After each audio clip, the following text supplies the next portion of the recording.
Hello, Black Healing Matters family. This is Danielle here at the Black Healing Matters podcast. And today on this Monday, you know what it is. It is Mental Health Monday. And today, as it is the third week of Black History Month, I wanted to get into something that I know many of us may be affected by, but maybe not even know about, to be honest. And what is it I'm talking about? Well, if you're familiar with the therapist, sociologist, no, I think she's a therapist, Dr. Joy Degruy, she wrote a book called The Post-Traumatic Slave Syndrome. And for many of us that understand clearly that some of the things that we deal with today, some of the trauma that we deal with today is linked to our past as ex-slaves in America.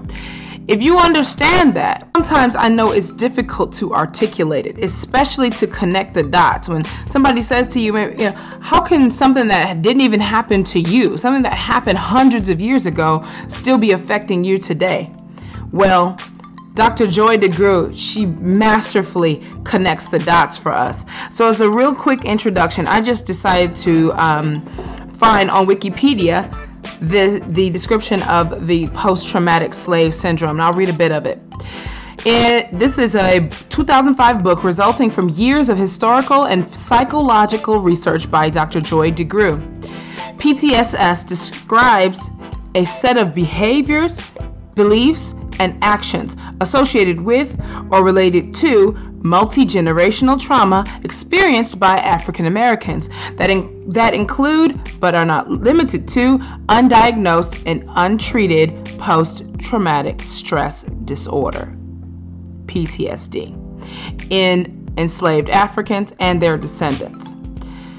PTSS posits that centuries of slavery in the United States, followed by systematic and structural racism and oppression, including lynching, Jim Crow laws, and unwarranted mass incarceration, have resulted in multi-generational maladaptive behaviors which originated in survival strategies.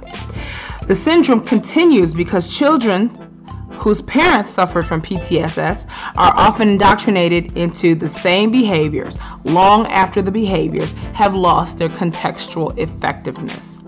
Degruy states that PTSS is not a disorder that can simply be treated and remedied clinically, but rather also requires profound social change in individuals as well as institutions that continue to rectify inequality and injustice towards the descendants of African slaves. And so I'm going to play a quick 5-minute video in which Dr. Joy Degruy herself explains this syndrome, this theory, and she connects the dots for us. And so during this Black History Month and on this Mental Health Monday, I hope, Black Healing Matters family, that you can not only begin to connect the dots within your own family, within maybe some of these disorders that you may see in your friends and family, and understand that this comes from somewhere, and know that we're not crazy, okay? Like, this is a real thing, and that we need help, that we do need to be healed. And I strongly recommend her book. Again, Dr. Joy Degruy, Be the Healing. Again, it's called Post-Traumatic Slave Syndrome, America's Legacy of Enduring Injury and Healing.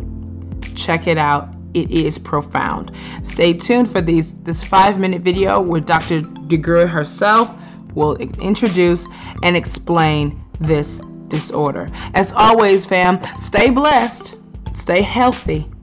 Happy Black History Month. Black Healing Matters. There's a kind of a fundamental basis for post-traumatic slave syndrome. How many of you are familiar with post-traumatic stress disorder? But when we start talking about chattel slavery, we're not talking about one trauma.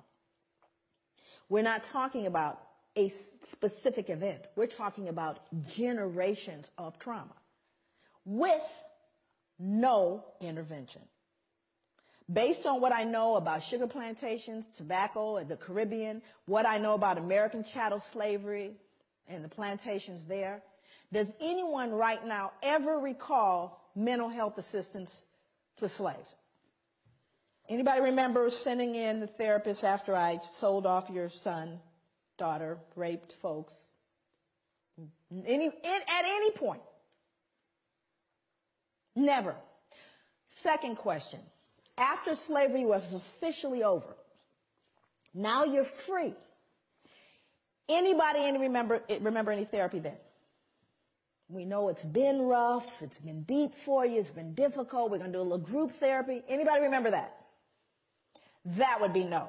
Number 3, after slavery officially ended, both in the States, in the Caribbean, the British ended, do you remember whether or not trauma continued? Did the trauma continue for people of African descent? I need to know. Okay, so now let's do the math. Hundreds of years of trauma, no treatment. Freed, more trauma, no treatment. What do you do the math? Do you think there may be residual impacts of that trauma? Of course there is. It didn't end, friends, and it hasn't ended yet. So I think on one point, African people and people of African descent are extremely resilient. Matter of fact, I think we're a miracle. Far be it for us to pathologize or to look and cast this idea of weak and sick people. Oh, on the contrary, I'm profoundly resilient because we've done everything we've done thus far with no help, with not even the ability to have this discussion. As though it were possible, we escaped injury in all those hundreds of years and the years that follow. So this kind of journey I'm going to take you on is going to be one that really gives a perspective on what this trauma was, what it looks like, and clinically, what is post-traumatic stress disorder? What does it look like? Now, let me give you a little snapshot. We'll get into it in more depth a little later. But post-traumatic stress disorder, if in fact you are diagnosed with that, again, remember, direct or indirect trauma, here are some of the symptoms. A feeling of foreshortened future. Now, what does that mean? A feeling, well, you're not going to live long. How many of you are running into young people that don't believe they're going to make it past their 20s? Feeling of foreshortened future. Exaggerated startle response. Outbursts of anger. Difficulty falling or staying asleep. Hypervigilance. Right? These are symptoms of post-traumatic stress disorder. This is like DSM stuff, Diagnostic Statistical Manual Mental Disorders. It's in there. And there's a whole listing of all these symptoms. Now, I want to roll it back so you can understand what the transmission theory is, because I'm going to talk about transmission. So how does a person that's been traumatized by post-traumatic, literally has a diagnosis of post-traumatic stress disorder, and can we, if we are logical and we are reasonable people, assume that a fair number of Africans had to have had post-traumatic stress disorder? You think? I'm not talking about us, I'm talking about them. Untreated, though, right? Okay, so now let's do the math. Mom, who saw dad sold or sister raped, has post-traumatic stress disorder. Still mom, though, right? Only mom now has outbursts of anger, feeling of foreshortened future, difficulty falling or staying asleep, hypervigilance. That would be mom. Now, Johnny or Mary or Shaquisha did not have the original trauma. But what are they learning? This is called social learning theory. What am I normalizing? Exaggerated startle response, outbursts of anger. Are you following me?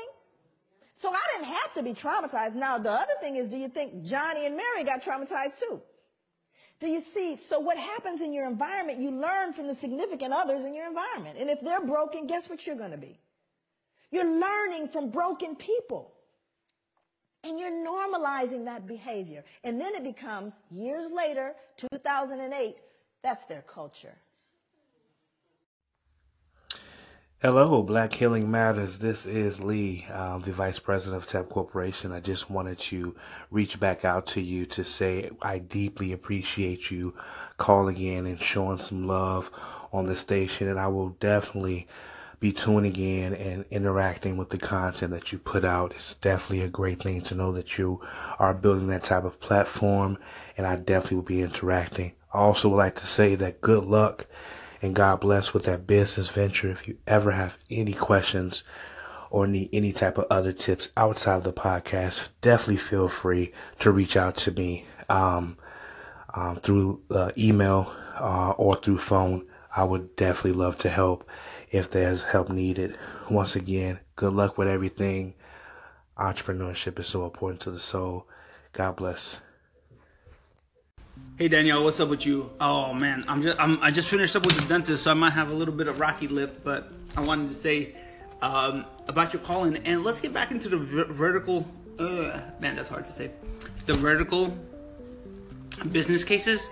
I think you're absolutely right about thinking about owning the means of production in a sense, right? Producing the raw material, all that stuff, the land. That is the key to building wealth, because everything else is just really imaginary. I mean, yes, money exists and all this other stuff, but really it could all go away. The land that you own and the stuff that you produce is essentially what all the wealth is really built on.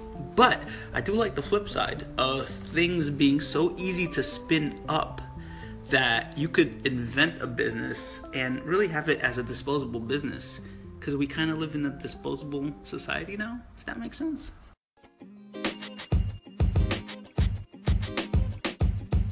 The podcast you just heard was recorded with Anchor. If you want to make your own, download the Android or iOS app completely free from anchor.fm/podcast. That's anchor.fm/podcast.